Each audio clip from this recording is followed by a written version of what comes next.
warahmatullahi wabarakatuh. Alhamdulilladzi nasta'inu wa nastaghfiruh wa na'udzu billahi min syururi anfusina wa min sayyiati a'malina. May yahdihillahu fala mudilla lahu wa may yudlil fala hadiyalah. Asyhadu an la ilaha illallah wa asyhadu anna Muhammadan abduhu wa rasuluhu la nabiyya ba'da. Bapak dan Ibu yang saya hormati, Pak Jahidin. Mungkin Pak Jahidin ini orang tertua di kalangan kita sekarang.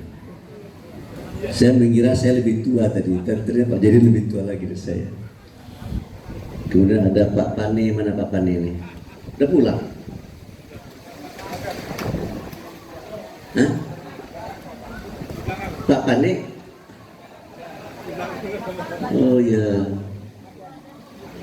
Terus ada Pak Artono. Ini Pak Artono ini jam 5 mungkin sudah ada di pintu tol. Saya kira Pak Artono itu muda, ternyata udah tua, lebih tua lagi dari saya kan. Tapi semangatnya masih muda, semangat masih muda ya.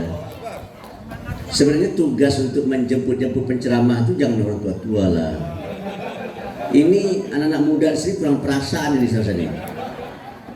Masa orang seusia Pak Artono masih disuruh-suruh dia? Nah, itu makanya jangan. Yang tuanya semangat banget, Pak. Kenapa? Iya, memang benar. Saya lihat Pak Artono luar biasa. Ini cuma lutut beliau yang sudah bergoyang gitu ya. Ya karena faktor alamnya lah ya. Kalau Pak Zaini masih muda ya. Tadi saya baru ya dengan Pak Ahmad Dahlan, beliau dari Tasik. Beliau mau menuju ke sini tapi saya udah usah lah ya. Udah ada Pak Zaini di sini yang hadir. Kemudian tadi Pak Yusran ini kepala SMK ya. Lulusan hukum internasional ya. Kuliahnya hukum internasional, ngurusin SMK di Indramayu. Udah pernah keluar negeri belum? Belum ya? Iya belum. Pak Dapan ini semangat sekali Pak Dapan. Nih Pak Nono ya. Maaf yang lain saya belum sempat satu rahim tadi nih. Ibu-ibu belum ada yang saya kenal satu persatu kecuali ibunya Pak Jahidin, Ibu Pane ya. Saya bingung juga kok dari Medan bisa dapat suami orang Indramayu, itu bingung juga satu.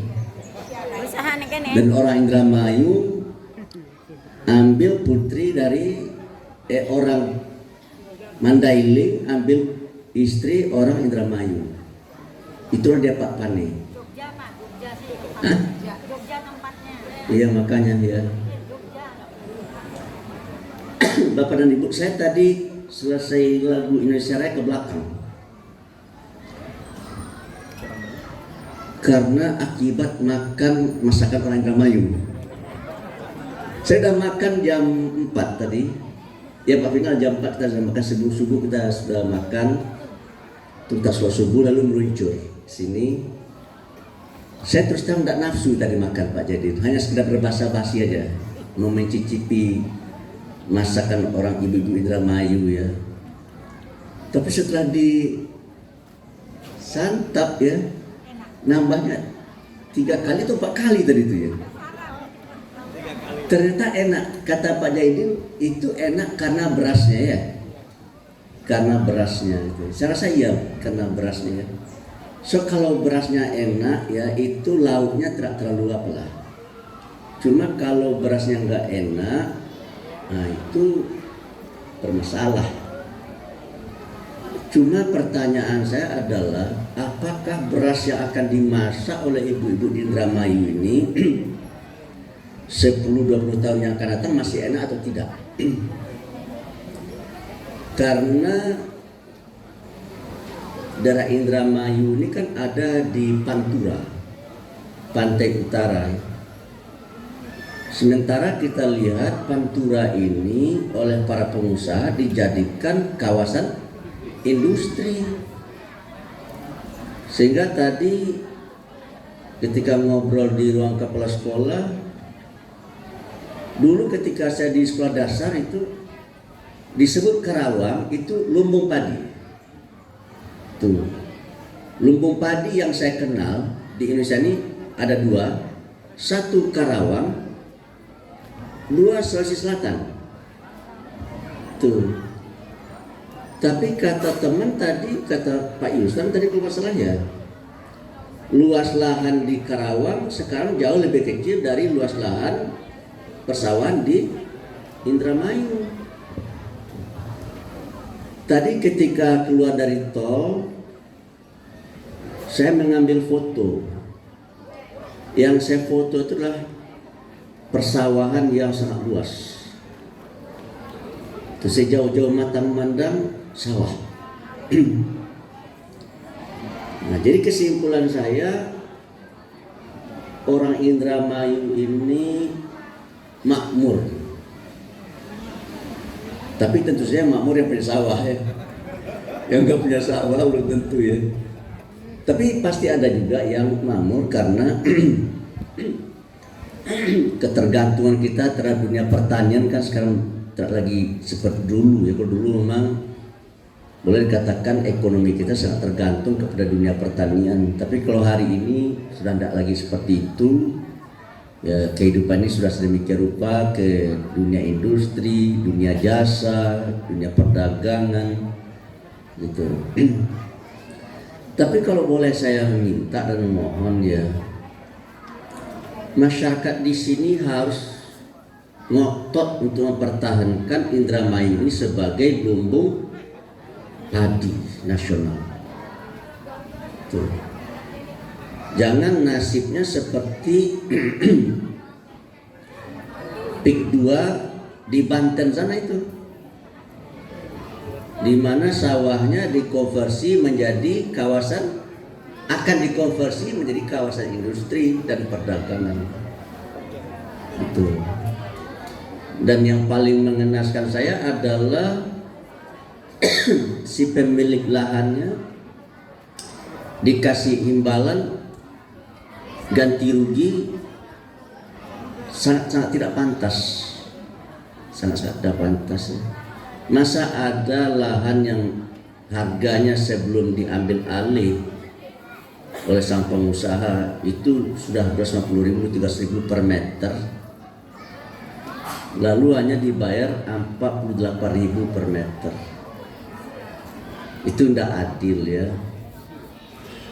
Sementara dalam falsafah kita Pancasila itu sila kelimanya keadilan sosial bagi seluruh rakyat Indonesia. Jadi jangan sampai para pejabat dan para pengusaha di negeri ini ya, karena kekuasaan dan kapital yang mereka miliki, lalu mereka berbuat semaunya dan seenaknya ya, sehingga akibatnya banyak orang yang menjerit, banyak orang yang terzalimi. Nah, oleh karena itu bagi saya, karena Muhammadiyah itu salah satu jati dirinya sebagai gerakan Islam, dakwah amar ma'ruf nahi munkar, maka Muhammadiyah berkewajiban mengingatkan pemerintah. Muhammadiyah berkewajiban untuk mengingatkan para pengusaha di negeri ini agar jangan berbuat sesuatu yang tidak elok, yang tidak pantas. Jangan berbuat zalim. Saya mungkin termasuk orang yang sangat percaya sekali bahwa barang siapa yang menzalimi orang, maka dia akan dizalimi. Ada hadis begini, man yukrim, ada yang bisa menyebut man yukrim yukram. Barang siapa yang memuliakan orang, maka dia akan dimuliakan. Barang siapa yang menghormati orang, maka dia akan dihormati. Barang siapa yang menyakiti hati orang, maka hatinya pun juga akan disakiti. Dan sepanjang pengetahuan saya, hukuman Tuhan itu tidak hanya ada dan tidak hanya akan terjadi di hari akhir saja, tapi hukuman Tuhan itu juga bisa terjadi ketika kita hidup di dunia ini. Tuh. Oleh karena itu hati-hatilah dan pandai-pandailah kita dalam mengharungi hidup dan kehidupan ini. Jangan sampai kita karena godaan dunia ya menghalalkan segala cara. Wala ta'kulu amwalakum bainakum bil batil. Jangan kamu makan ya, sesuatu itu sesama kamu secara batil. Itu apa tuh?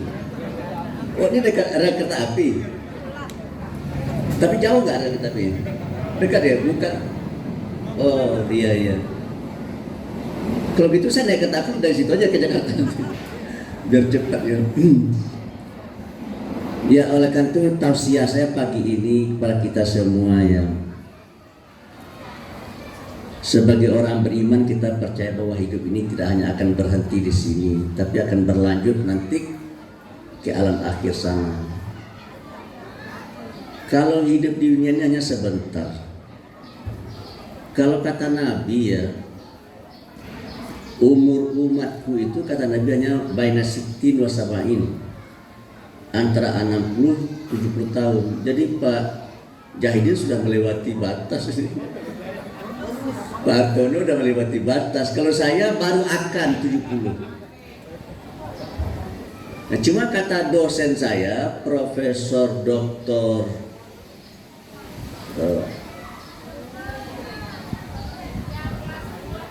Akil Al-Munawar, mantan Menteri Agama. Dosennya bukan kan? Ya, Profesor Dr. Akil Al-Munawar, ya mantan Menteri Agama. Ada hadis yang menarik bagi saya itu. Kalau ada orang umurnya di atas umur Nabi kan 63 tahun. Maka setiap tahun dosanya dikurangin kata beliau. Tuh, jadi dosanya berkurang. Tapi kalau umurnya meninggal sebelum 63 tahun, dosanya nggak dikurangin. Nah, berarti saya dapat subsidi itu ya. Dosanya dikurangi oleh Allah. Dan itu yang menyampaikan itu seorang ahli hadis, Profesor Agil Munawar itu Pak. Al-Quran dia hafal, hadis dia hafal, sanad-sanadnya dia hafal. Nah, jadi karena saya bukan ahli hadis, saya percaya saja sama yang ahli ya. Kata beliau, setiap tahun umur orang yang usianya lebih dari Nabi itu dikurangin. Jadi mudah-mudahan Pak Jahidin dosa sudah habis nih. Tapi jangan sehabis saya ngomong berbuat dosa lagi gitu. Ini istrinya ibu pandai ya. Nanti diawasi suaminya jangan berbuat dosa lagi gitu. Karena dosanya udah banyak dihapus ini oleh Allah. Nah, cuma itulah yang kita lihat hari ini ya. Ternyata benar juga ya. Ada orang yang mempertuhankan Allah sebagai Tuhan, tapi ada orang yang mempertuhankan hawa nafsunya. Kalau orang yang mempertuhankan Allah dan Tuhan yang dia sembah itu adalah benar-benar Allah ya, maka hidupnya ini dalam pandangan saya dan dalam pengalaman saya tenang. Tuh. Anak-anaknya pun juga baik-baik lah. Tetapi kalau orang yang mempertuhankan hawa nafsunya, saya tidak percaya ya. Kalau ada orang mempertuhankan hawa nafsu, mengikuti hawa nafsunya, lalu hidupnya tenang bahagia, saya tidak percaya. Kalau terlihatnya boleh, seperti bahagia boleh. Tapi kan kalau seperti bahagia kan tidak bahagia itu kan. Seperti damai, hidupnya kan seperti damai, bukan damai. Saya sudah lihat bagaimana seseorang yang sangat kaya loncat dari hotel lantai 13 itu bagaimana itu ya. Kurang apa gitu ya. Tuh. Dan juga ada yang menarik bagi saya, seorang pembalap dari Italia. Sebagai seorang pembalap dia bersimbah harta. tapi hatinya, batinnya nggak tenang. Lalu akhirnya dia bersentuhan dengan Islam. Lalu dia masuk Islam dan dia punya azam berjalan kaki dari Italia ke Pakistan. Sekarang dia sudah sampai di Pakistan. Apa yang dia cari? Dia mencari tentang arti dan makna hidup. Karena dia dengan berjalan itu, kan ada perintah Al-Quran, siru fil ardi, berjalan kamu di muka bumi. Akhirnya dia semakin paham dan semakin mengerti tentang arti dan makna hidup. Tapi kita yang tidak melakukan siru fil ardi ini, banyak yang tidak mengambil ibrah ya dalam perjalanan hidup kita. Kata kita cinta hidup, kita ingin bahagia di dunia dan ingin bahagia nanti di akhirat. Tapi langkah-langkah kita menuju ke situ tidak mendukung. Saya ini bapak dan ibu, saya pernah menjadi direktur rumah sakit 2 periode. Sakit melulu. Menjadi direktur rumah sakit tapi sakit melulu gitu. Teman-teman saya pada bingung gitu. Teman-teman dokter itu pada bingung, ini kenapa Pak Andra pasti sakit nih kan? Ya saya tak tahu jawabannya kenapa saya sakit.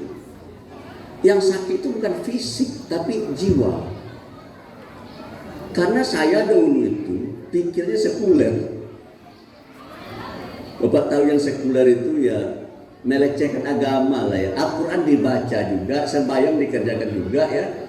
Tapi otak dan hati ini tidak serius, tidak sungguh-sungguh ngikutin firman Allah dan sabda-sabda Rasul. Lalu saya terbaring itu. Setahun itu 13 kali diopnam. Setahun 13 kali diopnam itu. Banyak sekali yang datang membazuk saya. Salah satu yang membazuk saya itu teman saya dari Maroko sana. Di tepi Atlantik, lautan Atlantik. Datang dia menjenguk saya karena dia tahu saya sakit gitu. Cuma ketika dia datang membazuk saya nggak ada di kamar. Lalu ditanya oleh kemana? Itu Pak Andrabas. Gitu. Saya itu penyakitnya aneh Pak. Saya pagi-pagi sampai jam 1 masih bisa kerja. Tapi kalau jam 1 sampai jam 3 jantung saya berdebar. Itu. Saya menderita penyakit ini lamanya 4 tahun. Nah, apa yang saya rasakan di dalam sakit yang menimpa saya itu rasa takut mati, Pak. Saya takut sekali mati. Nah, ternyata dengan saya takut sekali mati, stres. Sehingga peredaran darah saya semakin tidak normal. Sehingga penyakit saya semakin bertambah. Nah, dari sekian banyak orang yang membazuk saya, hanya 1 orang yang pesannya, yang tausiahnya berkesan di hati saya. Tuh. Kan setiap yang datang tuh memberi nasihatnya. Tapi ada satu ini, anak muda yang memberi nasihat kepada saya. Bunyi nasihat begini, Pak Andrabas, tobatlah katanya kan. Tobatlah. Pak Andrabas ini sudah jauh sekali ini menyimpangnya karena pikir saya sekuler. Pikir saya sangat liberal. Tobatlah Pak Andrabas. Tapi bagi saya anggap itu gurauan saja. Cuma beberapa minggu kemudian perawat di rumah sakit itu datang ke ruang saya, ke ruang kerja saya.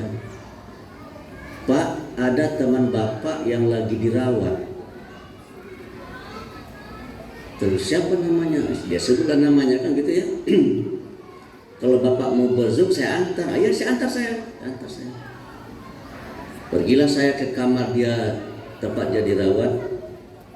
Begitu saya buka pintunya, ternyata istrinya sedang berdiri menghadap ke pintu. Nah, saya ini orang Padang. Orang Padang itu biasanya dipanggil Uda. Kalau di Sunda kan Akang ya. Bagaimana kabar Dan? Assalamualaikum. Waalaikumsalam. Uda Anwar, bagaimana kabar Dan? Baik. Suaminya bagaimana? Kata saya. Lagi tidur. Lalu suami yang tidur itu bangun dan membalik badan ke arah saya. Lalu dia lihat saya dari kepala sampai ke kaki, dia berkali itu. Lalu dia ngomong, katanya, ini Anwar Abbas ini isi perutnya dosa semua nih, katanya. Bagi saya itu juga ada jadi masalah karena teman. Tapi dia sampai ngomong 3 kali dia. Ya Anwar Abbas ini sepertinya dosa aja gitu. Anwar Abbas ini sepertinya dosa saja. Bagi saya juga jadi masalah. Teman. Cuma dia baru menjadi masalah bagi saya. 2 hari kemudian meninggal dia. Nah, saya menafsirkan sendiri. Kemungkinan besar ini menurut tafsir saya. Kemungkinan besar ini adalah pesan dari malaikat melalui dia supaya saya insaf. Sejak saat itu saya mulai berakrab-akrab dengan Al-Quran. Saya mulai sembahyang dengan tertib. Saya tidak pernah meninggalkan sembahyang. Belum pernah rasanya saya meninggalkan sembahyang. Kalau pernah saya meninggalkan sembahyang mungkin lupa saya itu ya.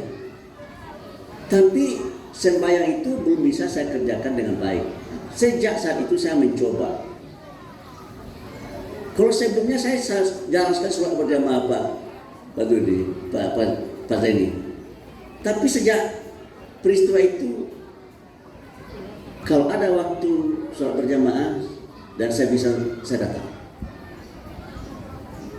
mengabulkan panggilan itu. Lalu apa yang terjadi pada diri saya sekarang ini? Kalau dahulu saya takut mati, sekarang saya tidak lagi takut mati. Tidak takut lagi saya mati. Itu pesawat apa namanya? Disturbulence ya. Ya agak sedikit tenang lah. Risau sih ada risau, tapi tidak terlalu tidak kayak dulu gitu. Begitu pesawat itu naik. Biasanya berdoa ya mudah selamat gitu ya. Tapi bukan berarti tidak ada ketakutan saya. Yang saya takuti hari ini bukan mati, tetapi adalah bagaimana nasib saya setelah mati. Nah itu takut sekali itu. Kira-kira kalau seandainya saya mati, saya ini masuk kategori orang yang bertakwa atau tidak? Saya ini masuk kategori orang yang soleh atau tidak? Nah itu mau takut saya tuh. So saya tidak mau nanti oleh Tuhan ya dimasukkan ke dalam kategori orang yang merugi. Jadi di hari akhir itu Bapak, nama hari akhir itu ada Yaumul Qiyamah, Yaumul Akhir, Yaumul Hisab. Itu yang biasa kita dengar.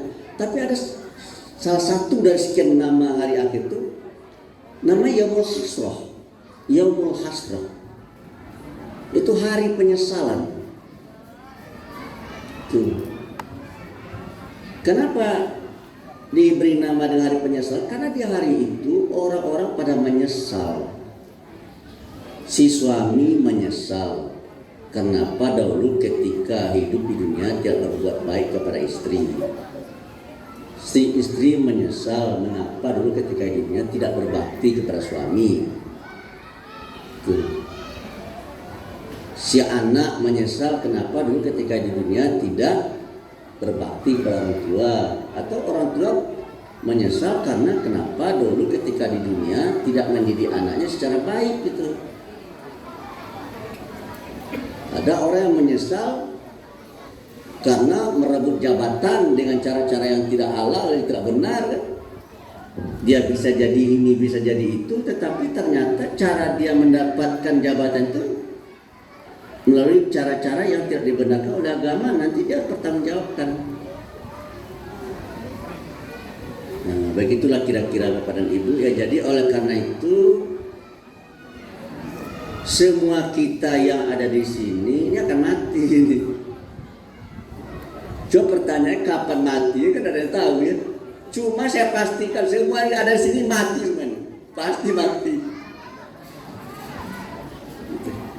Tidak ada orang yang bisa menghindar dari kematian.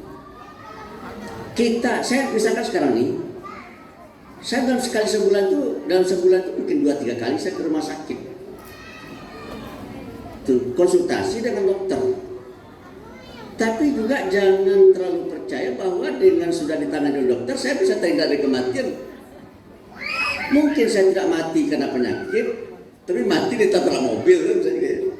Mungkin saya tidak mati karena penyakit, tapi tersandung dan masuk dalam lubang mati juga kan gitu ya. Tuh. Nah, jadi yang namanya mati itu seperti anak panah yang terlepas dari busurnya ya. Jadi sebenarnya anak panah kematian itu sudah meluncur ke arah saya, meluncur ke arah Pak Jahidin dan kepada kita semua nih. Cuma siapa yang kena duluan? Udah tahu kita nih kan. Makanya di kampung saya di Minangkabau sana itu ada patah, mumbang jatuh, kelapa jatuh. Artinya yang muda juga bisa mati, yang tua apalagi. Nah, cuma yang menjadi pertanyaan adalah kalau misalnya kematian itu datang menjemput kita, kira-kira kita sudah siap atau belum? Makanya saya setiap hari saya mengucapnya, setiap hari saya ucapkannya. Istri saya itu kan juga pasti berdosa kepada saya kan, pasti berdosa. Tapi saya bilang dari Allah ya Tuhan, kalau adalah dosa istriku kepadaku, aku sudah maafkan. Jangankan hari ini ya Allah, sampai nanti kalau ada dia berbuat dosa, saya sudah maafkan hari ini. Tapi saya tidak pernah dengar istri saya berdoa kayak gitu. Biasanya kan istri saya juga berdoa kayak gitu. Apapun dosa suami saya kepada saya sudah maafkan gitu kan. Ya kalau bagi saya termasuk beruntung dapat istri. Istri saya itu jam 2 pagi sudah bangun. Dia sholat, baca Al-Quran, masak. Saya itu jam 4 pagi sudah bisa makan. Jam 4 pagi sudah bisa makan saya. Sebenarnya ada janda yang ingin kawin dengan saya. Ketika saya tanya sama dia, tapi kamu berani gak berbuat seperti istri saya? Bangun jam 2, tahajud, baca Al-Quran, kemudian jam 4 sudah selesai masaknya, enggak sanggup, mundur. Itu alasan untuk menolak ya, alasan menolak. Saya ini tadi yang namanya laki-laki ini Bapak dan Ibu, kalau udah kumpul itu ceritanya poligami semua itu. Tapi ketika kita tanya siapa yang sudah melaksanakan, nggak ada satupun yang menjawab sudah melaksanakan, kecuali ada satu orang yang dari Mandailing yang namanya Pak Pane ya, Pak Pane. Nah, jadi sebenarnya itu kalau di kalangan Muhammadiyah ya, di kalangan Muhammadiyah pembicaraan tentang poligami itu hanya penghibur sajalah. Kita anggap apa cerita-cerita menghibur, menyenangkan hati ya. Mungkin tadi stres, lalu ngomong lah dengan teman-teman gitu untuk mengeluarkan apa stres, gitu, menghilangkan apa stres. Nah oleh karena itu Bapak dan Ibu, saya terus terang saja ya salut dengan Aisyah yang mengusung konsep keluarga sakinah mawaddah. saya minta betul kepada Aisyah supaya program keluarga sakinah mawaddah warahmah itu betul-betul diusahakan, tidak hanya untuk keluarga kita, tapi juga untuk keluarga-keluarga yang lain, karena hari ini banyak sekali rumah tangga yang menurut saya sangat rapuh. Tuh, kita lihat saja misalkan di media ya. Si ini cerai, si ini cerai, si ini cerai. Kadang-kadang kita lihat dasar dia bercerai itu juga nggak terlalu kuat ya. Bahkan banyak saya lihat dasar itu adalah materialistik. Tuh. Jadi kalau orang itu keimanannya kuat, keberislamannya kuat, saya saja tidak tertarik tuh dengan kawin cerai itu ya. Tuh. Jadi kalau seandainya ada orang yang sibuk kawin cerai, itu tandanya apa? Keimanannya bermasalah itu menurut saya. Tapi kita juga jangan menutup pintu poligami ya, karena Tuhan yang boleh kan ya. Tapi syaratnya harus bisa berlaku adil. Jadi jangan pula kita sampai terjebak untuk mengharamkan poligami. Saudara agama kita tidak boleh mengharamkan sesuatu yang dihalalkan oleh Allah. Dan kita juga tidak boleh menghalalkan sesuatu yang diharamkan oleh Allah. Tuh. Oleh karena itu kalau ada ketentuan tentang sesuatu itu, ya ikutin saja gitu. Kalau Tuhan meminta kita supaya berlaku seperti ini, ya penuhi saja. Inilah Bapak dan Ibu. Jadi dalam kesempatan yang singkat ini, bagi saya yang terpikir ya, teman-teman ini akan membangun masjid. Ini peletakan batu pertama hari ini. Saya tanya berapa baru uang terkumpul. Dan jauh oleh Pak Dapan baru sekitar 1 juta. Tapi yang saya perhatikan tidak hanya mulutnya, tapi body language-nya. Saya kalau bercakap-cakap dengan orang, yang saya perhatikan dan yang saya dengar tidak hanya kata-katanya, bagaimana matanya. Ketika bicara bagaimana matanya. Kalau ada orang ngomong dengan kita, lalu matanya tidak menatap mata kita, abaikan saja. Tapi kalau dia bicara kita, lalu mata kita dia tatap, padahal dia serius itu. Tapi kalau seandainya dia ngomong dengan kita, mata yang tidak menatap mata kita, berbagai-bagai kemungkinan bisa terjadi itu. Pertama dia melecehkan kita, dia menganggap kita tidak terlalu penting, gitu ya. Gitu. Tapi tadi saya perhatikan Pak Dapan, berapa uang baru 1 juta baru. Lihat mata saya, lihat apanya. Dan kesimpulan saya, dia sangat yakin bahwa masjid yang akan dia renovasi ini akan terwujud. Dan saya sudah membuktikan berkali-kali dalam hidup saya. Saya pernah jadi direktur rumah sakit. Direktur utama rumah sakit itu namanya Dr. Subki Abdul Qadir. Seorang dokter mubalik terkenal pada masanya. Dia kalau ceramah itu di Mabes Polri, di kantor-kantor menteri. Lalu saya bilang begini sama beliau, kami sama-sama memimpin rumah sakit namanya Rumah Sakit Islam Pondok Kopi, Rumah Sakit Islam Jakarta Pondok Kopi. Itu ketika kami ditunjuk menjadi direksi, itu tempat sholatnya ruangan yang dirubah menjadi musola, ruangan menjadi masjid, ruangan.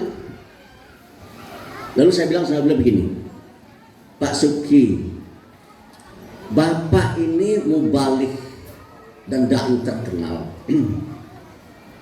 Kalau Panglima ABRI datang ke sini, Panglima ABRI itu waktu itu Faisal Tanjung, sangat dekat sekali dengan beliau.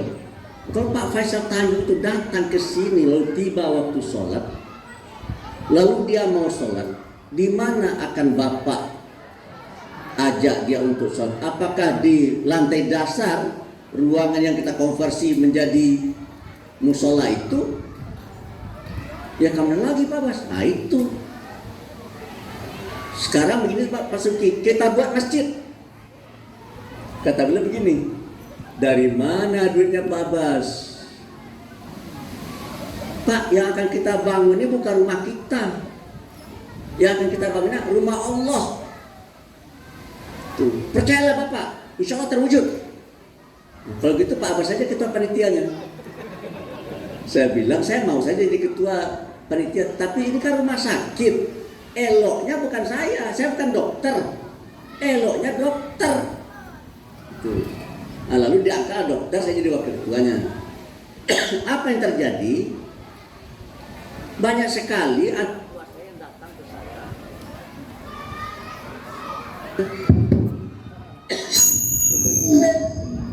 menyatakan begini, Pak Rabas, ada orang datang yang seperti Pak bilang tadi tuh, ingin nyumbang semen saja, boleh nggak? Ya boleh lah. Ada orang yang datang menyumbang pasir, ya boleh nggak? Ya boleh saja. Ada orang yang datang sini menyumbang batu, boleh? Ya boleh saja. Tuh. Yang mengejutkan saya adalah masjid itu selesai lebih cepat dari yang diperkirakan, dan masjid itu dalam penilaian saya very very beautiful, sangat indah.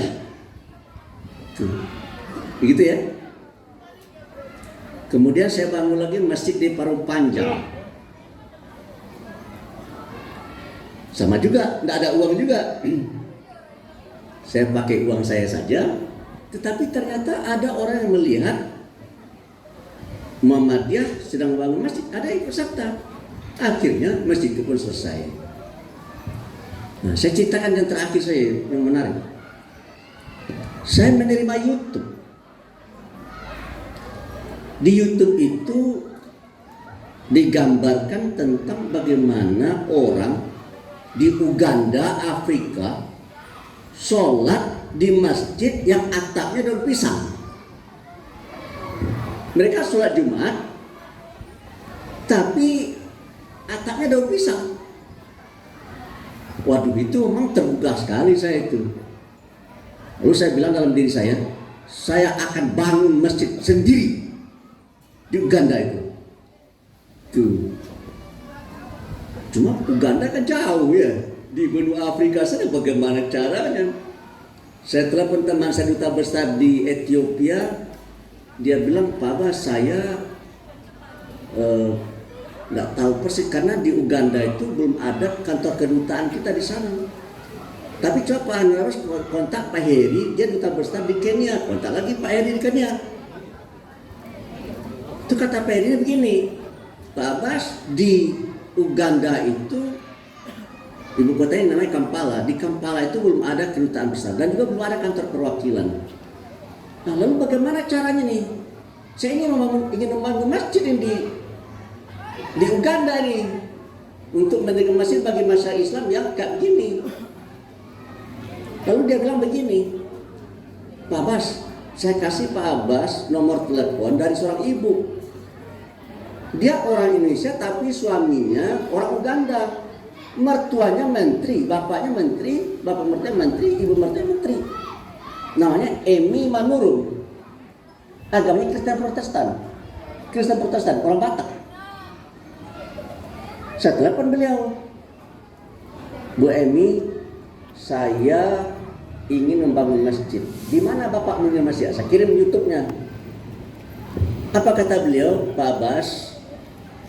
Ini daerah ini jauhnya 8 jam naik mobil dari ibu kota Kampala. Saya sudah sering sekali pergi ke daerah ini daerah Muslim, tapi miskin. Nah, ibu bisa nggak membantu saya untuk saya akan bangun masjid di sana?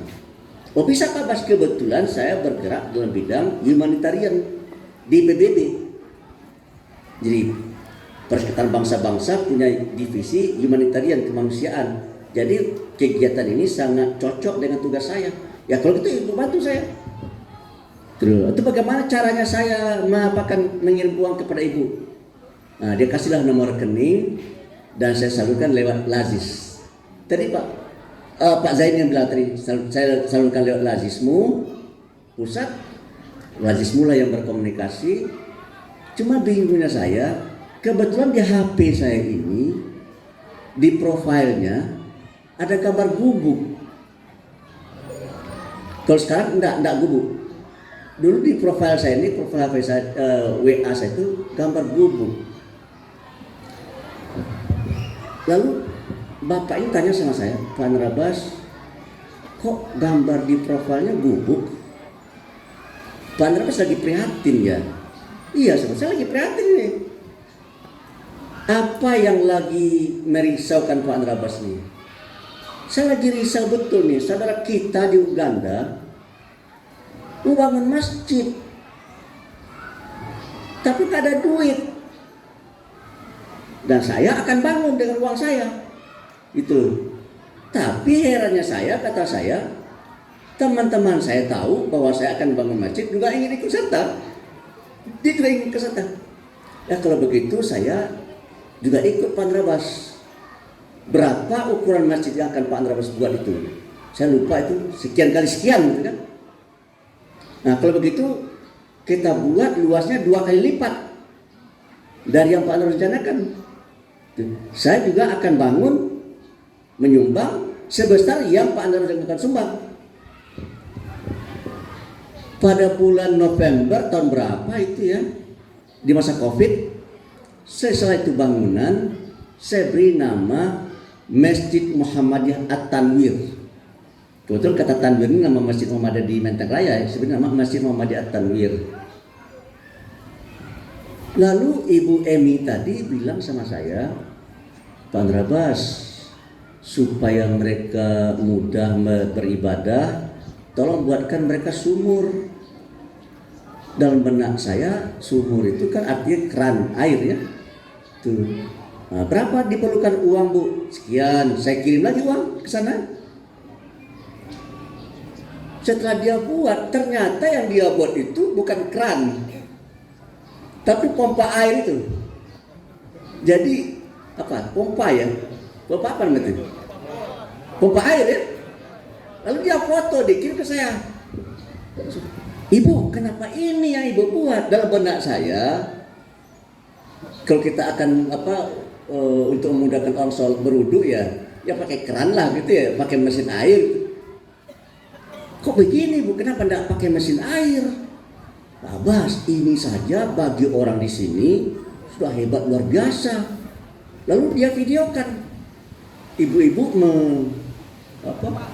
memompa ya, anak-anak banyak menonton itu, bingung mereka barangkali ya. Ini kok air bisa keluar nih gitu ya. Jadi kesimpulan saya dari gambar itu ternyata mereka sangat terkebelakang. Nah, kata Ibu Emi ini, di sini, di daerah sini mayoritas penduduk beragama Islam, tetapi pemerintah tidak mempedulikan mereka. Oleh karena itu mereka betul-betul sangat gembira dengan bantuan Pak Anrabas ini, gitu kan?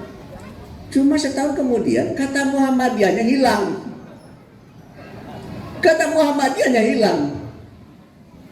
Terus saya tanya lagi, Bu Emi, kenapa hilang kata Muhammadiyahnya? Ternyata ada orang Indonesia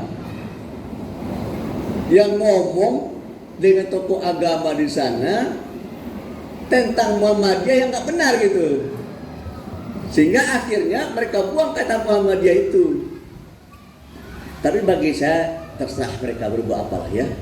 Yang jelas saya dengan teman-teman sudah pernah membuat masjid di benua Afrika gitu ya, atas nama Muhammadiyah. Tuh. Kemudian saya lihat saudara Ivan Gunawan, bukan Ivan Gunawan, Ivan Gunawan ya, juga membuat masjid ya, juga membuat masjid di sana. Yang lain itu kemudian yang kedua, yang ketiga, sekarang banyak orang membuat masjid di sana. Jadi Bapak dan Ibu, saya kembali ke sini. Jadi kita pada kesempatan ini diuji juga keimanan kita. Apakah kita akan lebih cinta uang kita atau lebih cinta uang kita?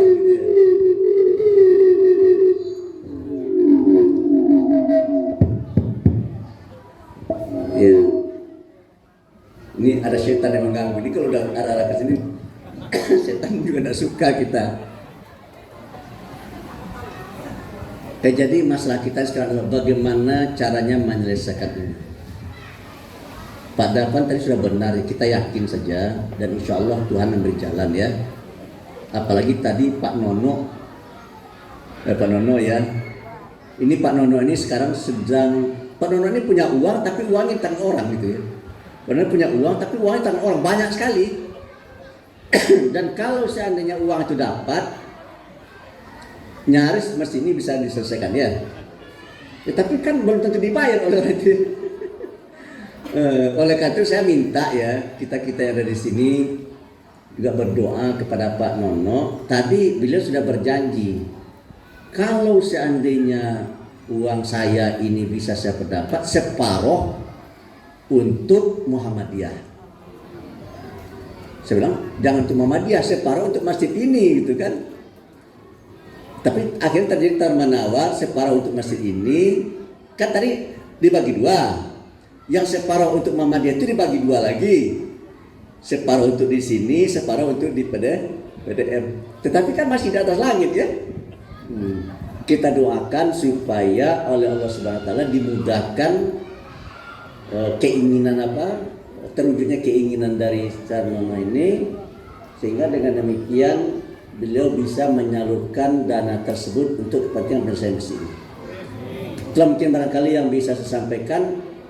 Karena saya mengajak Bapak ya, ada hadis man bana masjidat banallahu lahu baitan fil jannah, barang siapa yang membangun masjid maka Allah akan membangunkan bagi dia surga istana di surga.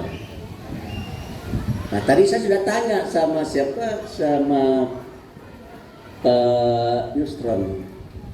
Itu sama siapa tadi? Berapa semen satu sak sini? 69.000, jangan dinaikkan lagi nih. Tadi harga semen per sak 69.000. Tak 70.000 lah ya. Nah, saya juga punya niat. Saya tidak tahu ini, sebenarnya saya tidak bisa ke sini nih. Saya tidak tahu kok saya bisa ke sini. Karena saya ada Mukarnas nih, Musyawarah Kerja Nasional Mahasiswa Indonesia, saya wakil ketua umumnya nih. Tapi dirayu-rayu oleh Pak Evina supaya saya mau ke sini, saya mau ke sini, ya. Dan saya juga tidak tahu acaranya peletakan batu pertama. Saya tidak pernah peduli itu dengan apa. Ya, itu Pak Vina. Ternyata acara peletakan batu pertama. Nah, karena acara peletakan batu pertama, saya ikut nyumbang juga. Tadi ada bapak dan ibu berlomba-lomba berfastabil khairat dia ya. Nah, saya nawaitunya bukan untuk saya. Saya nawaitunya untuk bapak dan ibu saya. Bapak saya namanya Abbas, ibu saya namanya Ramani. Tuh. Jadi Abbas Ramani, Abbas bapak, Ramani ibu. Nah, saya ingin juga ikut berpartisipasi. Ya, berapa bagusnya? 5 sak atau 10 sak? Nah, saya minum dulu ya, berapa yang bagusnya?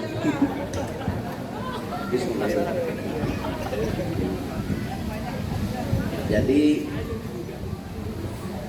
oh ya, sebelum saya sampaikan berapa saya nyumbang, apa 4 sak atau 8 sak gitu ya.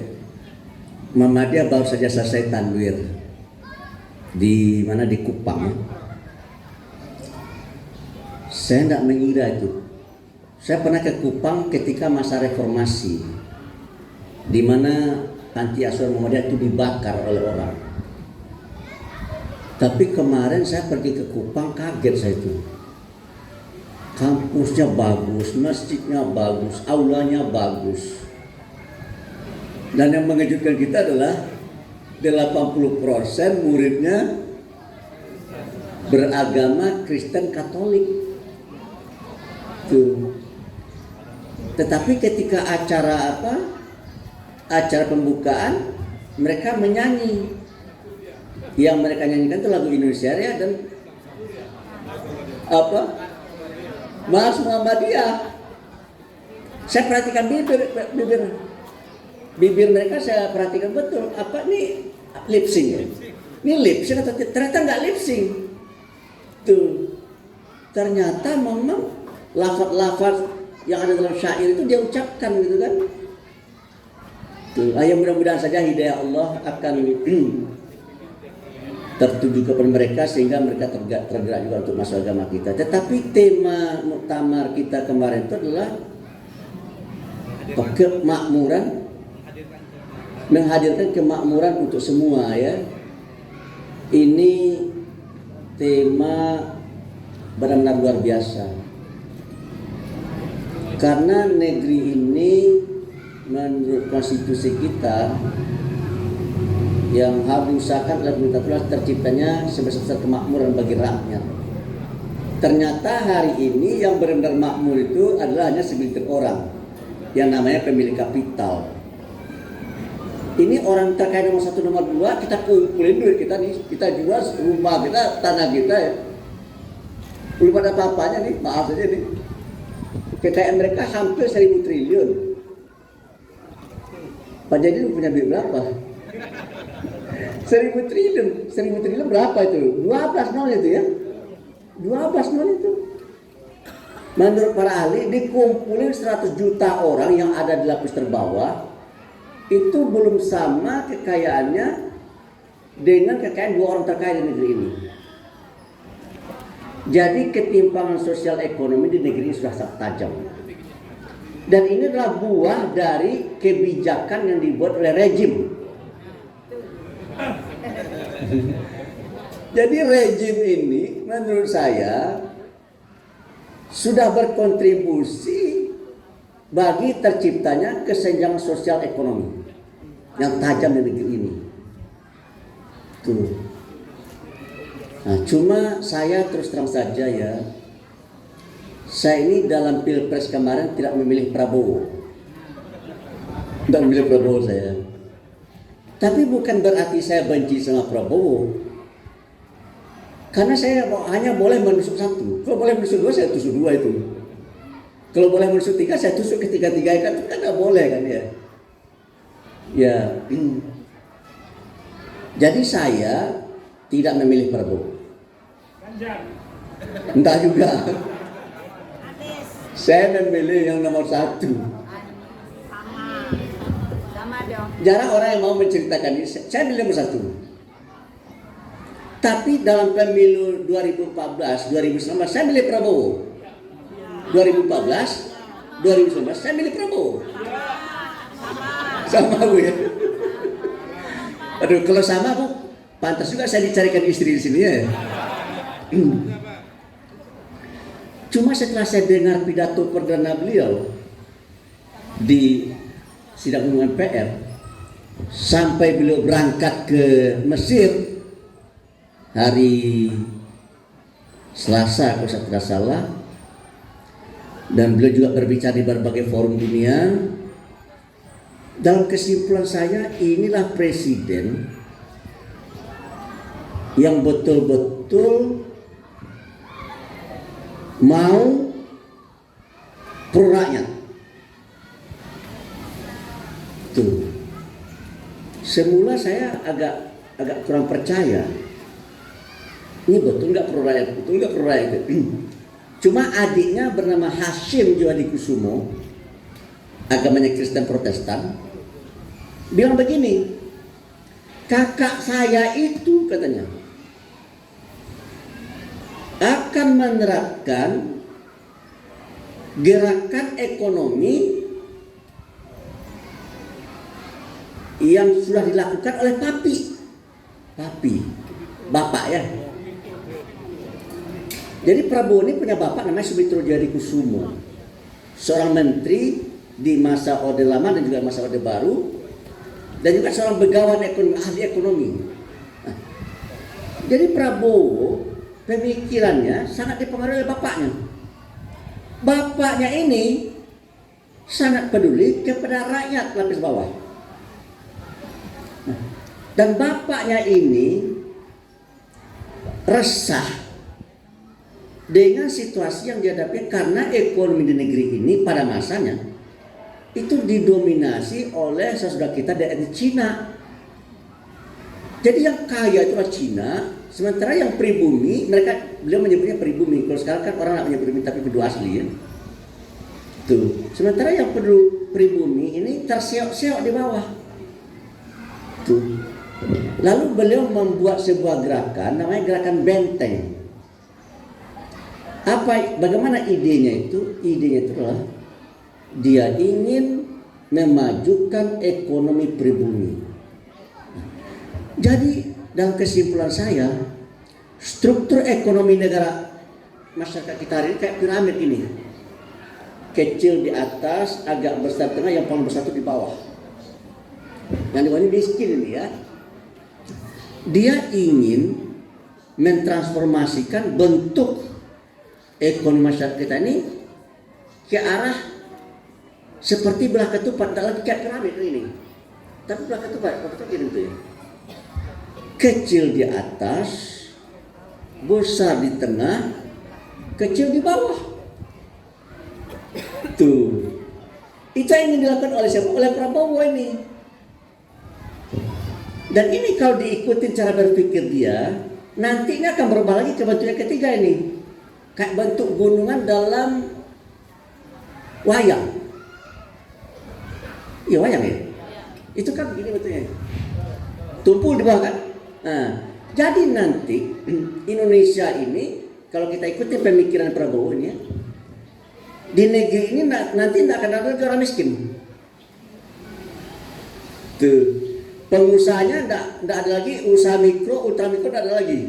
Kayak Singapura itu yang ada hanya usaha besar, usaha menengah, usaha kecil.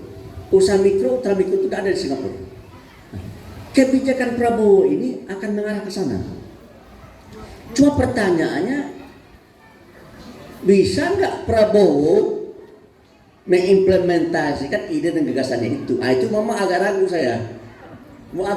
Karena apa? Karena para menteri yang membantu beliau, menurut saya banyak yang memiliki mental tidak sama dengan Prabowo. Itu dilemanya.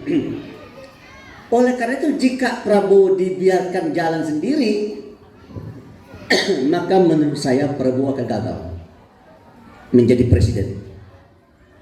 Oleh itu bagaimana caranya Pak Andrabas? Caranya adalah rakyat harus ikut serta berpartisipasi mendukung ide dari Prabowo. Tuh, kok kesannya saya seperti mendukung Prabowo ya? Padahal tidak milih Prabowo ya. Masyarakat harus mendukung. Nah, dan ini sekarang sedang diuji. Prabowo akan diuji dengan kasus PIK 2. PIK 2 itu 1.755 hektar kalau saya tidak salah ya. Sebagian tanah negara, sebagian tanah masyarakat. Kalau seandainya Prabowo memenangkan konglomerat dalam kasus PIK 2 dan melecehkan aspirasi rakyat, suara rakyat, maka menurut saya Prabowo akan menuai badai.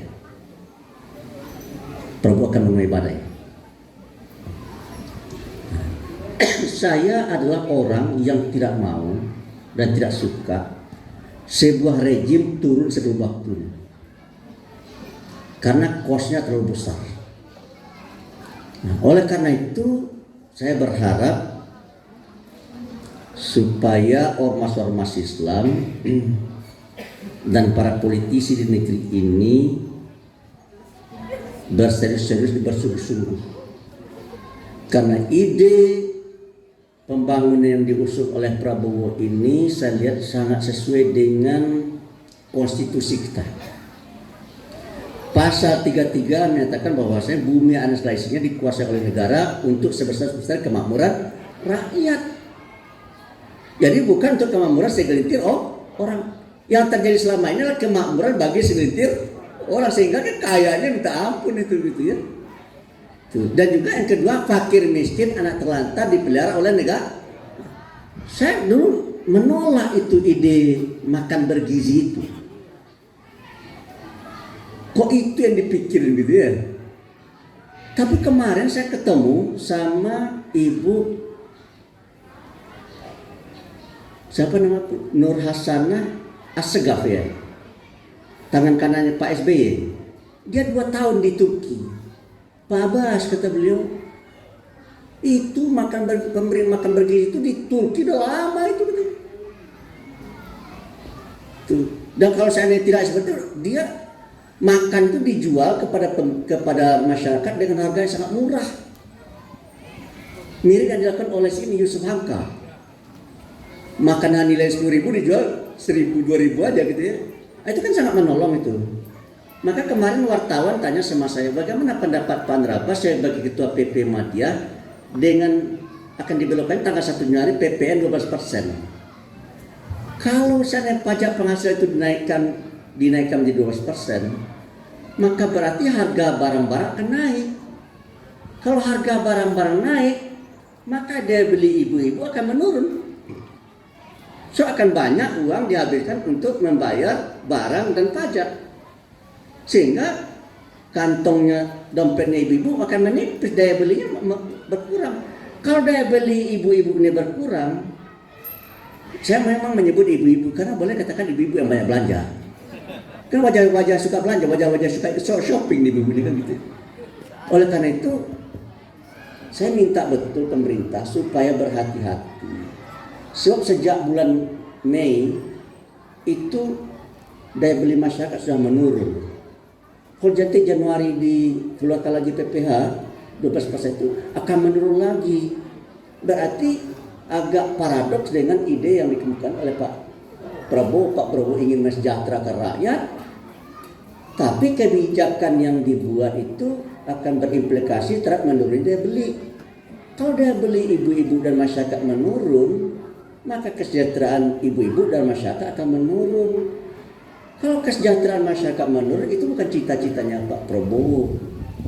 Nah, oleh karena itu kita ingatkan, ya mudah-mudahan pemerintah memakai hati nuraninya ya. Tapi syukur alhamdulillah, sekarang sudah ada perubahan sedikit untuk makanan pokok itu tidak dinaikkan. Beras, cabai macam-macam tidak akan dinaikkan, tetapi yang lain juga akan dinaikkan. Tetapi meskipun yang makanan pokok tidak dinaikkan, yang lain akan dinaikkan, itu nanti pasti berimbas. Ya, nah, itulah Bapak dan Ibu. Jadi oleh karena itu, kalau Muhammadiyah itu konsisten dan konsekuen dengan tema kemarin itu menghadirkan kemakmuran bagi semua ya, maka tidak dapat tidak Muhammadiyah harus mengkritisi semua kebijakan yang dibuat oleh pemerintah. Karena bila sebuah kebijakan sudah disahkan, diimplementasikan, maka dia mengikat. Dan yang akan menanggung deritanya adalah kita semua. Itu tidak hanya warga Muhammadiyah tapi juga warga bangsa ini.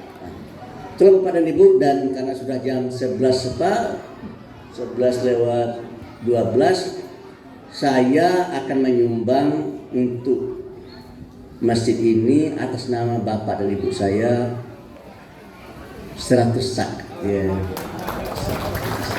Karena tadi ada ibu yang meliwati suaminya ya. Nah, saya menyamakan saja dengan ibu. Ada ibu tuh sini lah. Mana ibunya? Mana ibu yang nggak hadir ya? Nah, ya sampaikan salam saya sama ibu itu ya. Ya Bu ya. Nah, mudah-mudahan ibu itu dengan suaminya hidup harmonis. Amin. So, cita-cita kan kita keluarga yang harmonis ya. Nah, itulah mungkin barangkali bisa saya sampaikan. Lebih kurang mohon maaf. Dan saya terus terang saja sehabis ini pamit ya. Karena saya usahakan jam 5, tempat jam 5 saya sudah ada di Jakarta. Tapi karena saya janji sama Mas Nono ya, ke kantor Mas Nono. Dari sini kita langsung ke kantor Mas Nono ya. Cuma saya pesan satu. Insya Allah kita akan muktamar tahun 2027 di Medan. Bapak dan Ibu mungkin kemarin sudah pergi ke Solo menghadiri muktamar ya. Megah. Insya Allah di Medan akan lebih megah. Cuma kemegahan di Solo ketika dibawa ke sini menyayat hati gitu ya, menyayat hati. Oleh karena itu saya punya pesan begini ya. Ini sebenarnya komplek ini bagus, tapi kurang terawat. Kesimpulan saya, orang-orang di sini pemalas. Rumputnya nggak dicabut, gitu ya. Dan jalan masuk ke sini, kalau bisa dirapikan lah. Kita perbaiki jalan, selama jalan itu dipakai orang kita dapat pahalanya. Ya Pak Denny ya, dirapikan jalannya. Tuh. Saya nggak tahu nih. Apa Pak Dapan enggak terganggu matanya ngeliatnya? Hah? Terganggu nggak? Buktinya enggak Pak Dapan perbaiki kan gitu ya. Jadi saya minta ini seminggu yang akan datang tolong difoto itu jalan ke sini. Kirim ke saya gambarnya. Kalau belum berubah nanti saya Pak Dapan saya tegur nih kenapa enggak diperbaiki. Udah masuk KDD Pak tahun depan. Hah? Udah masuk KDD tahun depan. Dimasukkan? Ini siapa nih?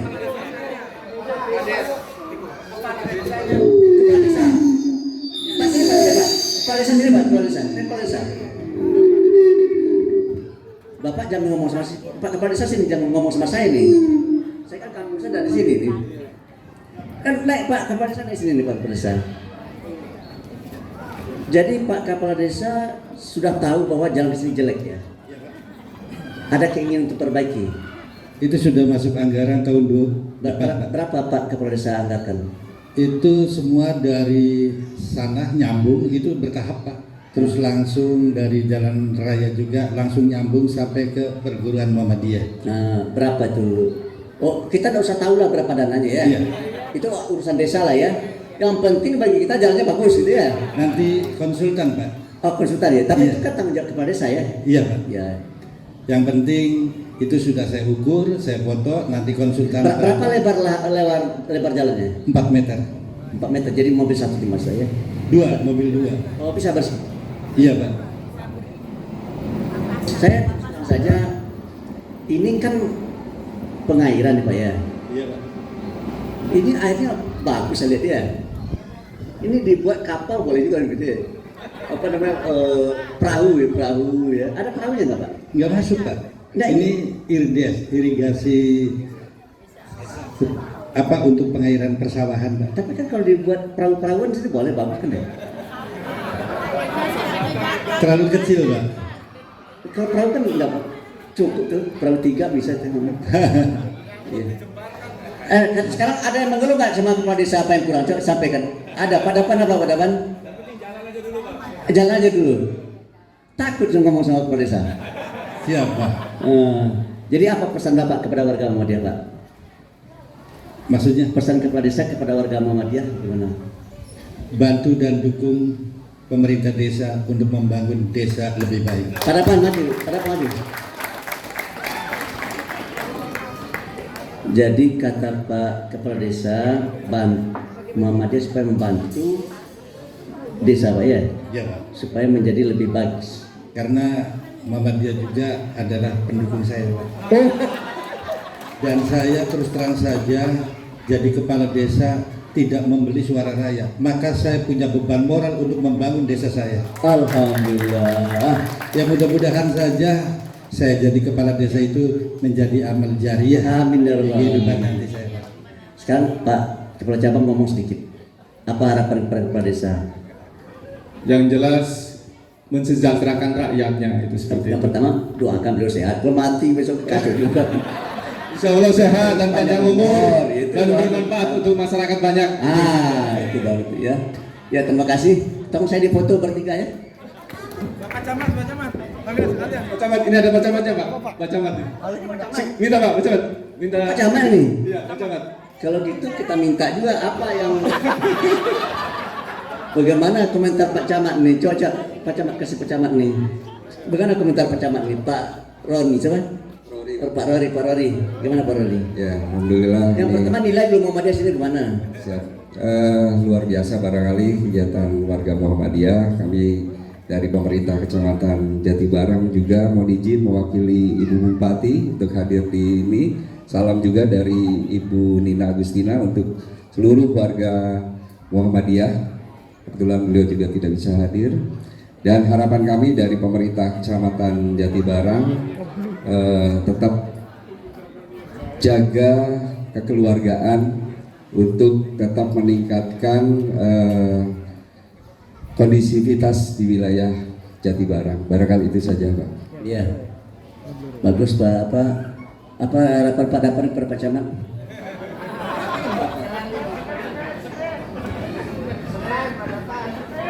Ya, yang jelas kalau bisa Pak Camat lebih lama tinggal di Kecamatan Jatibarang supaya lebih banyak kontribusinya untuk masyarakat Jatibarang.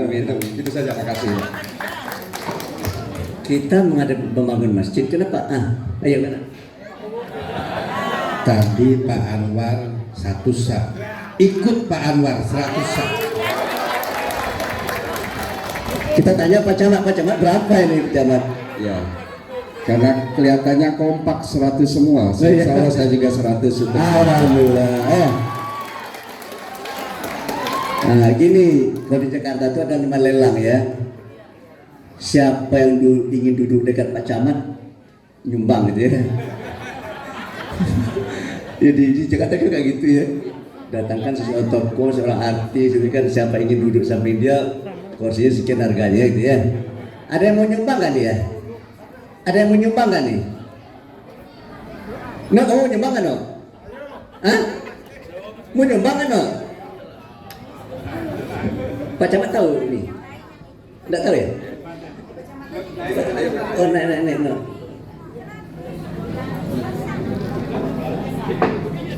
Bismillahirrahmanirrahim. Assalamualaikum warahmatullahi wabarakatuh. Karena Buya udah 100 sak, Pak Ku juga udah 100 sak, Pak Camat 100 sak, kan material semua tuh. Saya cash aja Buya 10 juta. Kalau 100 sak berapa? 7 juta. Ya. Iya. Barangkali ada harga semen yang 100 ribu ada nggak, Pak? Ya nilainya. Ya sekarang kita foto ya. Ini tolong diangkat nih. Dek, diangkat nih, diangkat supaya fotonya bagus. Ini kan nanti saya bawa ke Jakarta nih foto ini. Hah? Pin, foto pin.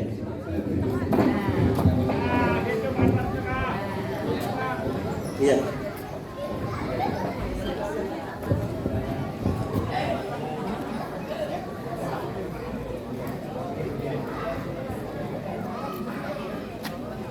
Dah, masih banyak kecamatan teroris. Masih banyak. Siapa nama Pak Kades? Oh, Agus Darmawan. Oh, namanya dulu Agus Darmawan. Ya. Terima kasih.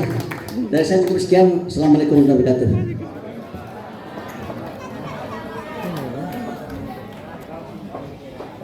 Bagus tuh.